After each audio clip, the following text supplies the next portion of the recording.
Pero syempre, Carla, sa ibang balita, syempre, yung unang pag-uusapan natin ngayong umaga, alam mo, Carla, isa sa pinakamahalagang sektor sa lipunan natin ay yung mga senior citizens. Kaya naman ngayong umaga, ay pag-uusapan natin itong Expanded Senior Citizen Act o Republic Act 1994. Kaya makakasama natin ngayong mga boss, ang President ng Federation of Senior Citizens Association of the Philippines, National Capital Region. Walang iba kundi si Mr. George Banal. Good morning. Morning, Jules, Carla. Alright, sir. So, first stop, syempre, lahat ng mga senior citizens na nanonood ngayon para sa mga boss po natin, ano po bang merong bago dito sa Expanded Senior Citizens Act? Ang dalawang major additional benefits ay yung VAT exemption tsaka yung monthly social pension for the poorest of the poor. Yung indigent, ibig sabihin, frail, sickly, without pension, without visible source of income. Pero yan laganap na. Yan that took effect July of 2010. Okay. Pero sir, can you give us a brief background ba? Ano ba yung current situation ng ating senior citizens ngayon? Ang mga young ones nga, ang tawag sa amin. Sabi namin, we would like to think that today, life begins at 60. Kailangan namin yung kalinga ng pamahalaan. Yes. Kailangan namin yung kalinga ng pamilya. Sapagkat kami, during our younger years, we contributed to nation building. So, ang kailangan namin, primarily yung healthcare. It's very expensive to get sick.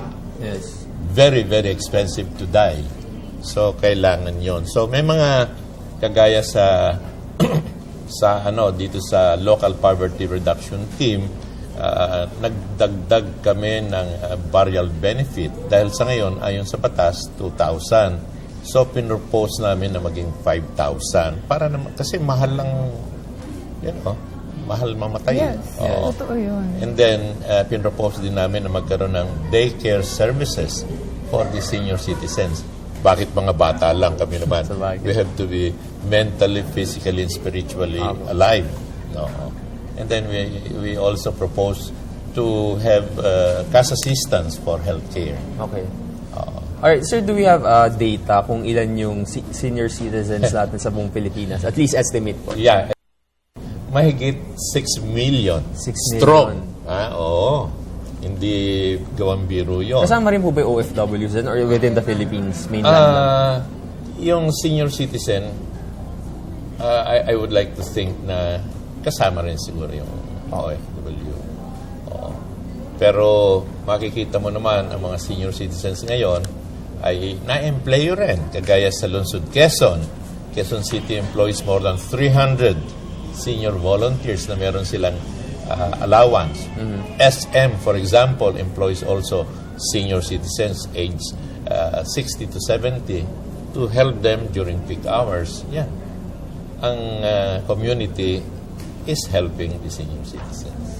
Pero sa kasalukuyan po ba, ano yung parang biggest challenge na hinaharap ng mga senior citizens ngayon? Ayon sa medical science, ang life expectancy ng senior citizens ay tumaas na mga 10 years. Siyempre, ang mga senior citizens, karamihan dyan walang trabaho. Umaasa kami sa tulong ng pamahalaan, sa tulong ng pamilya. So, yung PhilHealth, malaking tulong sa amin. SSS, GSIS, and then yung mga local governments ay tumutulong. Sa katunayan, dalawa yung batas na nagbibigay ng financial assistance. No? Meron yung tinatawag na sa General Appropriations Act, 1% na binibigay dun sa Senior Citizens Association at saka dun sa mga persons with disability. And then sa local government naman, meron 1% from the Barangay IRA na binibigay for projects of senior citizens associations, kagaya ng mga medical mission, even yung mga social activities. Meron kaming pondo para suportahan kami. So sir, since nabanggit nyo yan na talagang nalilevel down siya sa mga barangay, so talagang ini-expect natin na dapat lahat ng barangay nag-o-offer ng mga services? Almost all. Almost all? Almost all. Okay. Pero kung minsan, magaganda ang batas natin, ang problema lang yung implementation. Not as effective yung implementation. So, ang mga young ones ay nangangailangan ng kalinga, ng tulong, ng suporta ng lahat. So, Alright. pag-usapan na natin itong Yung batas na yung mismo. Expanded Senior Citizen Act. So, ano ba yung main difference nito sa dating batas? Alam mo, yung batas natin ay 2 beses na na-amendahan, no? Yung Expanded Senior Citizens Act of 2003, Republic Act 9457, no? Na-amendahan itong 1994. Ang dalawang ang nadagdag dyan ay yung VAT exemption. Dati, pag bumili ka ng gamot sa Mercury, ang discount mo 20%, less 12% VAT, or a measly 8% na lang. Yes. Ngayon, pag bumili ka ng gamot, 20% plus 12. Arithmetically speaking, pero pag kinuwenta mo yan, it's something like 29%. Malaki yun. So, big jump from 8% to 29%. It's more than 20%. Malaking tulong sa amin yun. Even yung mga pneumonia vaccines, flu vaccines, even yung mga food supplement, basta merong prescription ng doktor, it's for curing. The senior citizen ay may discount. Pero yung mga vitamina, tsaka mga food supplement, pag walang prescription ng doktor, walang diskwento. Alright. Sir, aside from that, meron pa po bang, since expanded nga po, ano po yung mas meron pong mabigat na benefit na makukuha yung mga senior citizens natin? Karamihan dyan sa healthcare talaga. Healthcare. Oo. Supposed to be, yung mahihirap dapat libre sa mga government hospitals. Yes. Supposed to be libre sila sa laboratory tests, etc. Supposed to be dapat bawat hospital ay meron geriatric wards. Yung geriatric wards for the physical and the kung may mga sakit na mga tatanda. Pero yan ay hindi pa fully implemented. So, kailangan dyan. Even sa mga professional fee ng doktor, ng dentista, ay meron kaming discount. Pero primarily, ang binibigay ng batas para sa nakatatanda ay yung 20% discount sa goods and services. Sa pagkain, no? Sa restaurant, sa transportasyon, sa aeroplano, domestic, tsaka sa mga vapor, even sa taxi. Ang taxi ngayon should be issuing out receipts. Yes. Ay may diskwento. Oo. So, sa mga ospital, yung mga diskwento yan. So, just to clarify, as long as you're 60 years old and above, you will be, parang pwede ka nang mag-avail nitong mga benefits. Basta ikaw ay Filipino citizen. Okay? Okay. Maaari ka pa. Pero yung mga bawat local government unit, meron sila mga additional benefits na binibigay. Kagaya sa Lungsod Quezon, for example, free parking. Sa Makati, siyempre, mas mayaman sila. May cake per daw kada capita, birthday may nila. cake. Kada birthday daw. Free movies ata. Yes, yes. No, sa halos lahat ng mga lungsod, free movies. Sa Every Quezon Wednesday, City, sir. sa amin, Monday and Tuesday, hanggang alas 5, yan ay batas na ginawa ni Bolet Banal, yung panganay na anak ni Mrs. Banal. Yes. Sa Makati, it's for the whole week. Oo. Kasi ang pinakamayamang lungsod sa buong Pilipinas ay Lungsod Quezon. Pero per capita, ang pinakamayaman is Makati. Kasi ang Lungsod Quezon has more or less about 3 million population at 10 times bigger than Makati in land area. Tsaka sa amin, medyo maraming mga informal dwellers. Alright. Okay, sir, yung batas na banggit nyo kanina na halos every 2 years since then ay na-amend siya. So what are we expecting po na within this new law na amended nga po, are we expecting na mas madadagdagan pa siya, mare-review pa siya ulit? I was talking more of the monthly social pension. Okay. Kagaya nga kanina, bago tayo nag-interview, sabi ko, yung monthly social pension ay 500 ang binibigay bawat indigent senior citizen at edad 77 years old and above. Alright. Kumakain kami ng congressional hearing presided over by Congressman Espina, wherein there was a proposal that the committee approved, yung family committee, na doblehin yung pensyon. Yes. at yung edad ibaba sa 60 because that is what is mandated by law na ang senior citizen ay 60 years old.